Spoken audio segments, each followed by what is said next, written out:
जय जवान जय किसान. ओल दुष्काळानं एका शेतकऱ्याची बळी घेतली.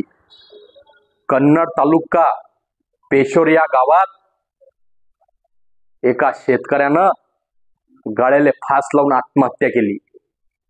सरकारच्या निर्दयी आणि निष्क्रियतेमुळे या राज्यात पुन्हा शेतकऱ्याला ओल दुष्काळ आत्महत्या करावा लागली. आपल्या शेतीत मक्का पाहण्यासाठी गेले. मक्का पाहिला तर आलेल्या शेतीतला मक्का या पाण्याने उद्ध्वस्त झाला. जो मक्का शेतीतून उगवला त्या मक्याला कोंब फुटले. हे पाहून या शेतकऱ्यानं आपल्या राहत्या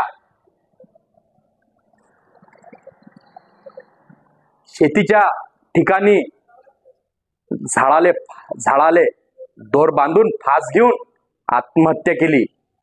सरकार किती शेतकऱ्याची आत्महत्या घेणार? किती शेतकऱ्याची आत्महत्या सरकार आणखी वाट पाहणार? ओल दुष्काळ जाहीर कधी करणार? शेतकऱ्यांना कधी नुकसान भरपाई मिळणार? अरे लाज वाटू द्या जराशी. अरे शेतकऱ्याच्या आत्महत्या दिवसा ढवळ होत आहे, पण तरी सुद्धा शेतकऱ्याला अरे अतिवृष्टी जाहीर होत नाही. शेतकऱ्याचं या ठिकाणी सातबारा कोरा होत नाही, फक्त आश्वासन दिले जाते. शेतकरी मात्र आत्महत्या करून मातीत या ठिकाणी जाण्याच्या मार्गावर आहे. तरी या सरकारला लाज वाटत नाही. सरकारच्या या चुकीच्या धोरणामुळे आज शेतकऱ्याला आत्महत्या करावा लागलाय.